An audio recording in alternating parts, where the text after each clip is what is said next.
Hello guys, welcome to career Manthan. आज मैं आशीष भार्गव हूँ और मेरी डिस्क्रिप्शन जो है, मेरी इंट्रो जो है वो आपको दी हुई है। मैं एट प्रेजेंट करियर पावर में क्लासेस देता हूँ एसएससी, बैंकिंग और एनडीए की। ठीक है, तो सबसे पहले हम डिस्कस करते हैं इंग्लिश ग्रामर। मैं आपको करवाऊँगा इंग्लिश ग्रामर और वोकेबलरी अच्छे अच्छे टेक्निक्स के साथ में करवाऊँगा। सबसे पहले हम डिस्कस करेंगे कि बेसिक्स क्या है। विदाउट बेसिक्स अगर आप एडवांस लेवल प्रिपरेशन करना चाहेंगे तो आपके लिए थोड़ी बहुत दिक्कत होती है। तो सबसे पहले हम डिस्कस करेंगे कि हमारा बेसिक्स क्या है इंग्लिश ग्रामर के। तो सबसे पहले हम डिस्कस करते हैं, ये हमारा क्या है, इंग्लिश है। ये सबसे पहले बेसिक्स है हमारा। इस बेसिक्स में आपको ये सीखना होगा कि सबसे पहले जो है इंग्लिश जो वर्ड है इसकी ओरिजिन कहाँ से हुई। तो इस वर्ड की जो ओरिजिन हुई बच्चों, जो इंग्लैंडिश वर्ड से हुई। ये आपका इंग्लैंडिश वर्ड है। जो पीपल ऑफ इंग्लैंड होते थे उससे हम क्या कहते थे, पीपल ऑफ इंग्लैंड। जैसे इंडिया के लोगों को हम इंडियन कहेंगे और इंग्लैंड के लोगों के लिए मैं क्या वर्ड बनाया, हमने इंग्लैंडिश बनाया। इंग्लैंडिश वर्ड से मैं इंग्लिश वर्ड की ओरिजिन हुई। ये आपको बाद में AND वर्ड को रिमूव कर दिया गया। तो आप देखें यहाँ पे ENGLISH इंग्लिश वर्ड की आपकी ओरिजिन हुई। ठीक है, तो इंग्लिश है क्या हमारा बेसिकली बच्चों, ये इंग्लिश है क्या, ये एक लैंग्वेज है। लैंग्वेज आप किसे कहेंगे, लैंग्वेज बेसिकली आपका होता है मीडियम ऑफ कम्युनिकेशन। ठीक है, ये क्या होता है बच्चों, आपका मीडियम ऑफ कम्युनिकेशन।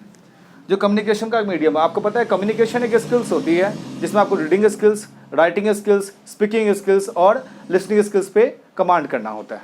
ठीक है, तो हम बात करें बच्चों कि ये जो स्किल्स होती है वो हमारे एग्जाम में किस टाइप के काम आती है। तो ये जो इंग्लिश है लैंग्वेज, आपका कम्युनिकेशन स्किल्स हो गया आपका, जिसमें आपका रीडिंग पार्ट हो गया, राइटिंग हो गया आपका, लिसनिंग हो गया आपका एंड स्पीकिंग स्किल्स हो गया। अगर मैं बात करूँ एसएससी एग्जाम के पॉइंट ऑफ व्यू से या बैंकिंग के एग्जाम पॉइंट ऑफ व्यू से, कॉम्पिटिटिव एग्जाम्स के पॉइंट ऑफ व्यू से, सबसे पहले आपको देखना होगा, आपको यहाँ पे रीडिंग स्किल्स चाहिए because you are going to solve the reading comprehension question and as well as writing skills which need for the paper third, prelims main और पेपर थर्ड में जब आप एग्जाम देंगे। लिसनिंग स्किल्स की आपको need नहीं होती है और ना ही यहाँ पे स्पीकिंग स्किल्स की नीड नहीं होती है। अगर आप में एसएससी के एग्जाम की बात करें जिसमें आपका लिसनिंग स्किल्स भी नहीं है और आपका स्पीकिंग स्किल्स भी नहीं है, क्योंकि आपको इंटरव्यू इसमें नहीं फेस करना पड़ता है। आपको जो फेस करना पड़ता है वो आपका होता है पेपर थर्ड, जिसमें आपको राइटिंग स्किल्स की चेक की जाती है। ओके, अब हम बात करेंगे कि सबसे पहले इसके बेसिक्स को करेंगे कि इंग्लिश में क्या क्या हमें करना है, क्या क्या उसका सिलेबस है, क्योंकि विदाउट बेसिक्स आप एडवांस लेवल की स्टडी नहीं कर सकते। ठीक है, अब हम बात करेंगे, जैसे हमारी लैंग्वेज है, ये कम्युनिकेशन है, इसके आपने 4 स्किल्स बता दिए। जो लैंग्वेज होती है बच्चों वो होती है हमारी 3 टाइप की, एक होती है हमारी फॉर्मल और दूसरी होती है इनफॉर्मल और तीसरा होता है आपका स्लैंग्स। जो फॉर्मल होती है बच्चों इसे आप कहते हो ब्रिटिश इंग्लिश,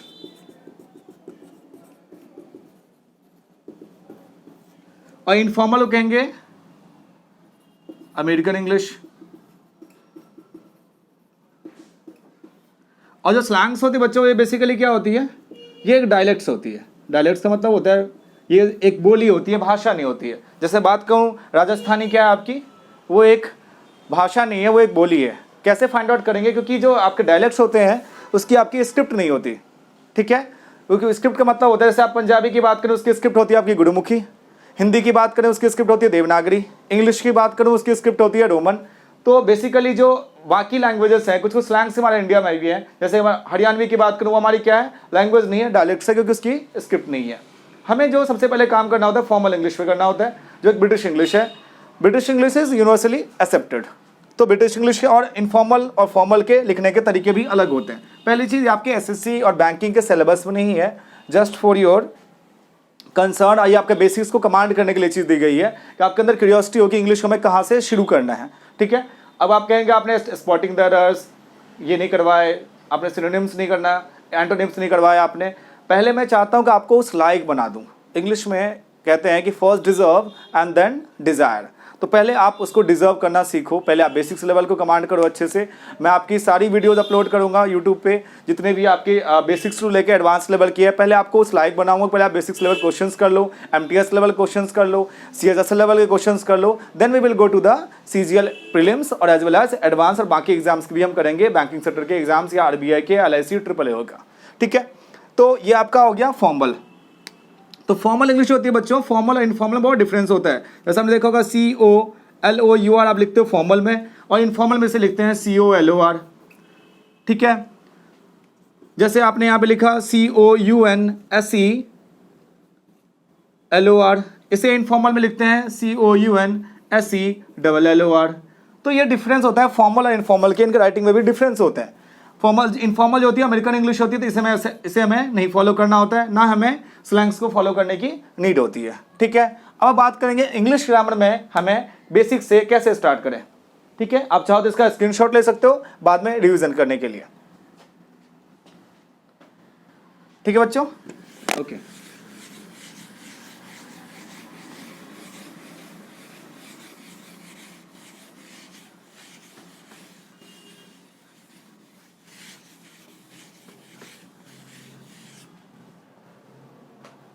अब आप डिस्कस करेंगे, अगर मैं बात करूं इंग्लिश ग्रामर की,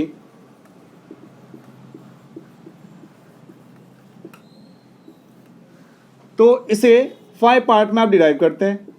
ये आपका हो गया ऑर्थोग्राफी, फिर होता है आपका एटिमोलॉजी, फिर होता है आपका सिंटैक्स, फिर होता है आपका पंक्चुएशन, एंड देन होती है आपकी प्रोसीडी। ऑर्थोग्राफी क्या होती है, आप किसी भी शब्द की ओरिजिन के बारे में बताएगा ऑर्थोग्राफी। एटिमोलॉजी क्या होती है बेसिकली बच्चों, ये स्टडी ऑफ वर्ड्स होती है, शब्दों का अध्ययन कि कोई भी वर्ड्स है उसे कहाँ से लिया गया। जैसे देखो साइंस को आपने डिराइव कर दिया, कैटेगराइज कर दिया आपने फिजिक्स, केमिस्ट्री, बायो में, फिर बायो का आपने किया बॉटनी एंड जूलॉजी में। उसी टाइप से आप देखोगे यहाँ पे इंग्लिश को हम 5 पार्ट में डिराइव करेंगे, orthography, etymology, syntax, punctuation and as well as prosody. So syntax क्या होता है आपका बेसिकली बच्चों, that is called sentence formation, जिसे आप हिंदी में कहते हैं वाक्य विचार। पंक्चुएशन क्या होता है, it's symbols of English language, symbols of English language. So what is symbols, like once we going to write like cooperation, तो आपको ऐसे लिखना होता है कॉपरेशन, आप इसको ऐसे नहीं लिख सकते। जहां पर राइटिंग स्किल्स की बात होती है वहां पे आपको सिंबल्स की बहुत नीड होती है, बिकॉज में colons, semi colons, hyphen, comma, inverted comma, इन सब की नीड होती है। ठीक है, बात करेंगे प्रोसीडी की, ये आपको इंग्लिश में स्ट्रेस बताता है, स्ट्रेस ऑफ वर्ड्स, किस वर्ड्स पे हमें स्ट्रेस लगाना है। फॉर एग्जाम्पल जब बात करें स्टूडेंट्स की, तो वहां पे आपने यू पे स्ट्रेस लगाया, तो वो आपका क्या हो गया, हमारा प्रोसीडी होगी, जिसे आप हिंदी में कहते हैं छंद विचार। तो अगर मैं कॉम्पिटिटिव एग्जाम्स की बात करूं तो हमें आपको एटिमोलॉजी डिस्कस करना होता है एंड देन सिंटैक्स को हमें डिस्कस करना होता है।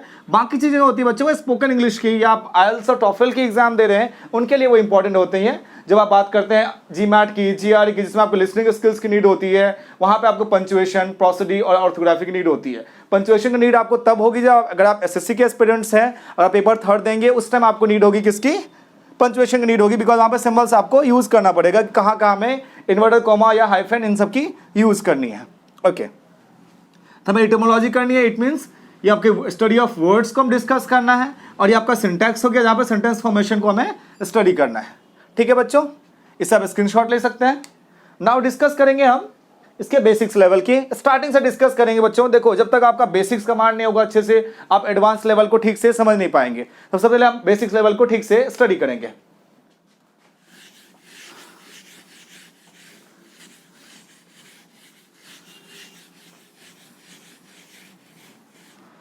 नाउ वी विल डिस्कस, ये आपका हो गया लेटर एंड देन अल्फाबेट। इनमें डिफरेंस क्या होता है बताओ, लेटर और अल्फाबेट में। लेटर जो होता है basically it's a like individual form. बात करें आप A की, B की, C की, F की, G की, H की, that is called letter. And what is alphabet, alphabet क्या होता है आपका, is a group of letter which must have their meaning, that is called alphabet. कभी आप इसमें ऐसे नहीं लगा सकते, अल्फ़ाबेट्स नहीं कह सकते, बिकॉज अल्फ़ाबेट्स की मीनिंग होती है लैंग्वेज. अगर आप इसमें ऐसे लगाएंगे which means alphabets, which means language. तो ये लेटर हो गया, ये अल्फ़ाबेट हो गया. अगर ऐसे समझें आप इसे, अगर कोई एक चावल की एक बोरी है तो वो हमारा क्या हो गया, अल्फ़ाबेट हो गया. ठीक है, अगर उसमें से एक चावल को हमने दाने को निकाला तो वो हमारा क्या बन गया, लेटर बन गया. इस अल्फ़ाबेट से हम क्या निकालेंगे, इससे हमारा बनेगा सेंटेंस.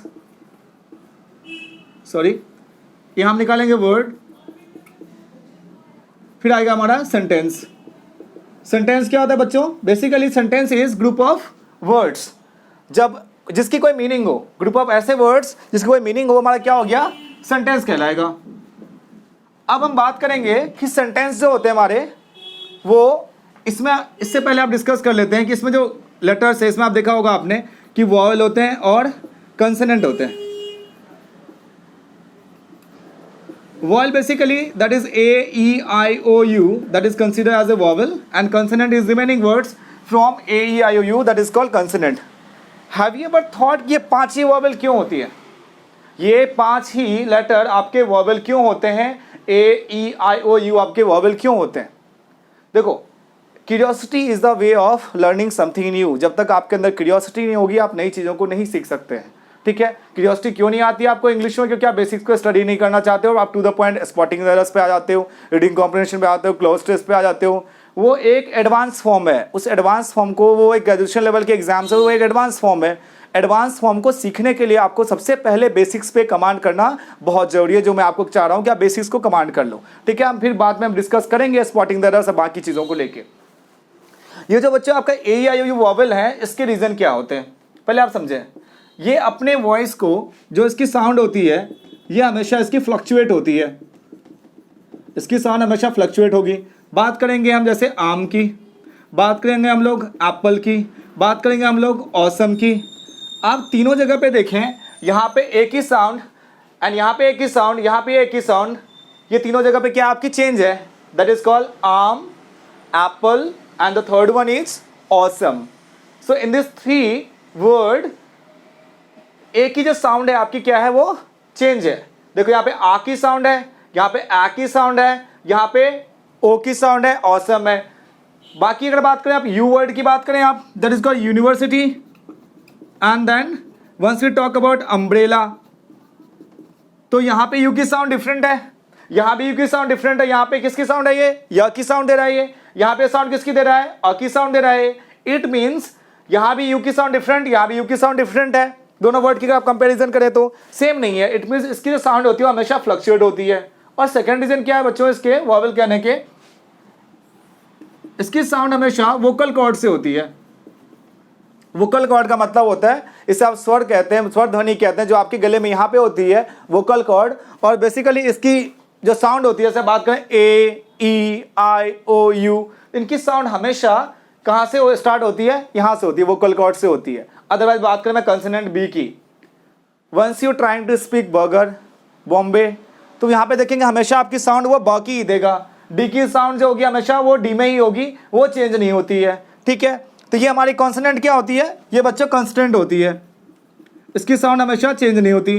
बट वॉवेल की अगर बात करें, इसकी साउंड हमेशा चेंज होती है. ठीक है, अब हम बात करेंगे सेंटेंस की. यहाँ से आपका सिलेबस शुरू होगा कि हम सब्जेक्ट कैसे फाइंड आउट करें, ऑब्जेक्ट कैसे फाइंड आउट करें. ठीक है, बेसिक्स लेवल को करते हैं डिस्कस. पहले आप इसे स्क्रीनशॉट ले लें, बाद में कभी रिवीजन के आपके काम आएगी.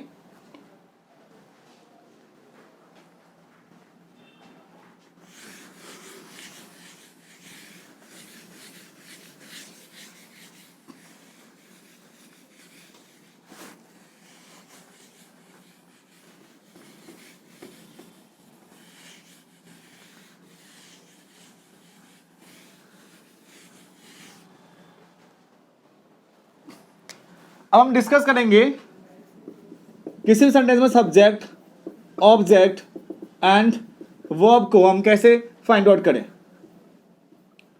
Subject, object and as well as verb. तो बच्चों ये सब्जेक्ट क्या होते हैं, ऑब्जेक्ट क्या होते हैं, वर्ब क्या होते हैं, ये बहुत बेसिक चीज़ें होती है. ठीक है। सबसे पहले हम बेसिक्स जो भी है पार्ट्स ऑफ स्पीच, जैसे आपका नाउन हो गया, प्रोनाउन हो गए, वर्ब हो गए, एडवर्ब हो गए, प्रेपोजिशन हो गए, कंजंक्शन हो गए, इसके सबसे पहले हम बेसिक्स करेंगे। Then we will go to the advance. ये फर्स्ट पार्ट की वीडियो है जो आप बेसिक्स कर रहे हैं, उसका सेकंड पार्ट की भी इसकी वीडियो बनेगी। ये 2 वीडियो के बाद आपका हम एडवांस लेवल शुरू करेंगे, ठीक है। ये आपका सब्जेक्ट है, वो आपका ऑब्जेक्ट है एंड वर्ब है। तो ये सब्जेक्ट जो होते हैं बच्चों, ये होते क्या है? देखो पहले सबसे पहले आप ये समझे, अगर मैं बात करूं यहां पे जो नाउन होंगे आपके, वही रोल प्ले करेंगे आपके सब्जेक्ट बनने का और ऑब्जेक्ट बनने का, ठीक है। अब डिस्कस करेंगे मिलसे कि हम सब्जेक्ट को फाइंड आउट कैसे करें। भाई नाउन तो 5 होते हैं, प्रॉपर हो गया आपका, कॉमन हो गया, कलेक्टिव हो गया, मटेरियल हो गया, एब्स्ट्रैक्ट हो गया, ठीक है। तो हम डिस्कस करेंगे कि सबसे पहले कि नाउन जो है आपका, ये नाउन है, वो सब्जेक्ट ऑब्जेक्ट का रोल कैसे प्ले करता है। उसके लिए सबसे पहले हमें क्या करना होगा, हम ये डिस्कस करेंगे कि सब्जेक्ट कैसे फाइंड करें। Okay, now let's move on. For example, David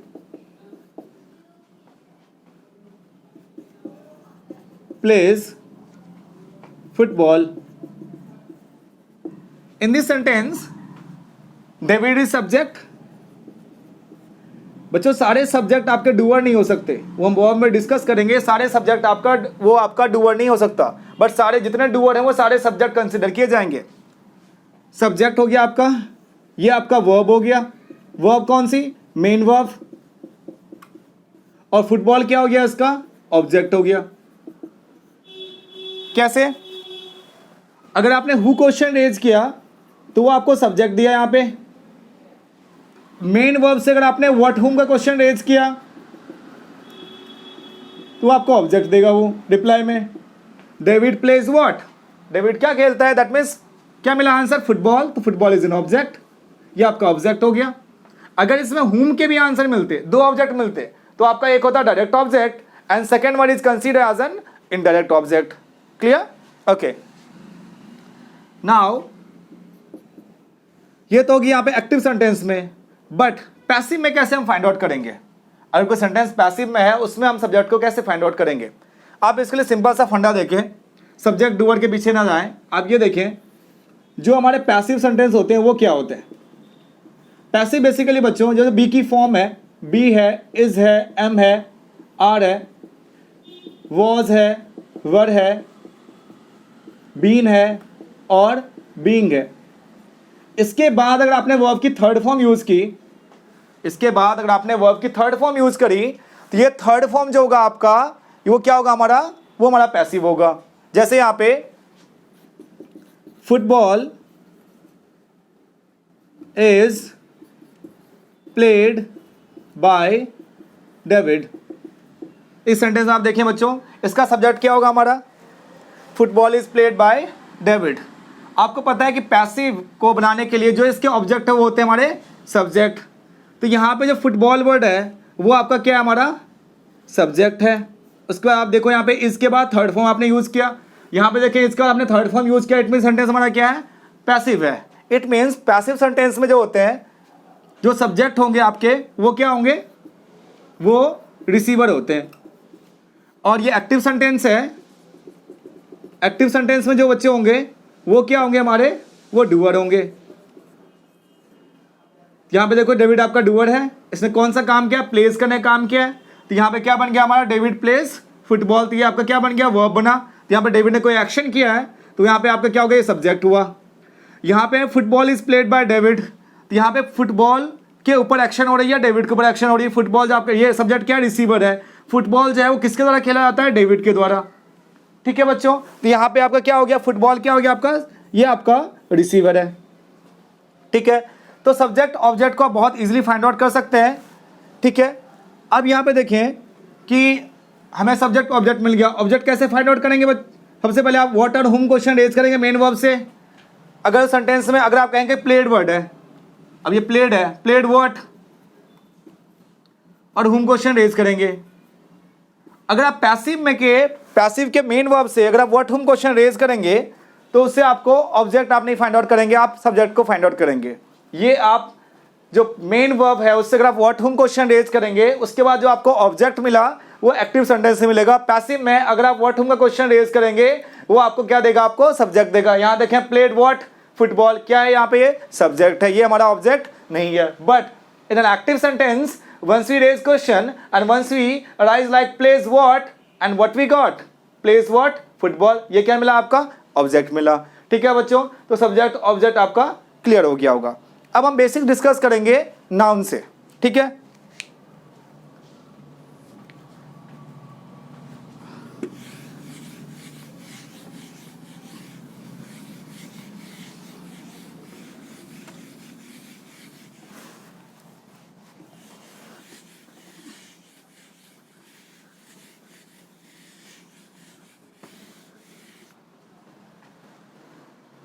basics ही बच्चों सेकेंड वीडियो बनेगी जिसमें हम डिस्कस क्या करेंगे, उसमें हम डिस्कस करेंगे नाउन के बेसिक्स डिस्कस करेंगे, प्रोनाउन के करेंगे, वर्ब के करेंगे।